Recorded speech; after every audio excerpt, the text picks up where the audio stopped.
ఈ ఛానల్ని ప్రోత్సహిస్తున్నారు. నా నిండు హృదయాభివందనాలు మీకు. అక్రమ సంబంధాలు ప్రాణానికే ముప్పు. అపోస్తులుడైన పౌలు మాట్లాడుతున్నాడు. ఏమని? కోరింతు సంఘంలో ఒకడు తన తల్లితో సంసారం చేస్తూ ఉన్నాడట. జారత్వం చెయ్యొద్దు అని బైబిల్ గ్రంథం స్పష్టంగా తెలియజేస్తా ఉన్నది. దేవుని యొక్క ఆజ్ఞ. వేములవాడలో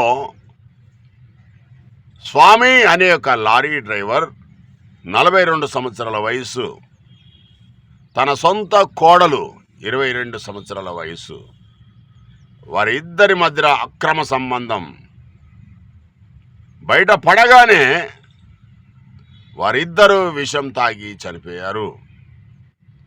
ఇలాంటి పాపపు అలవాట్లను మానివేసి పరిశుద్ధులుగా జీవించండి.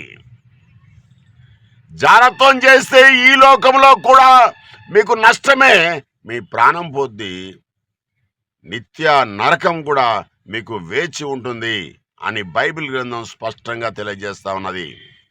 ఇలాంటి సంబంధాలు క్రైస్తవులలో కూడా ఉన్నాయి, అన్యులలో కూడా ఉన్నాయి.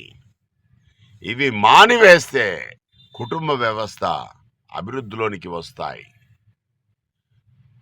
పరిశుద్ధంగా జీవిస్తే క్రీస్తులాగా నిత్య రాజ్యంలో అవకాశం ఉంటుంది. యేసుక్రీస్తు చెప్పాడు కదా, ఒక స్త్రీని మోహపు చూపుతోని చూడవద్దు, ఒక పురుషుడిని మోహపు చూపుతోని చూడవద్దు. ఈనాటి సినిమాలు, ఈనాటి సీరియళ్ళు అవే నేర్పిస్తున్నాయి. ఏమని అనంటే పాపపు అలవాట్లను. ఆ పాపపు అలవాట్లను మీరు మానివేయండి. పరిశుద్ధంగా క్రీస్తు మాటల ప్రకారంగా జీవించండి.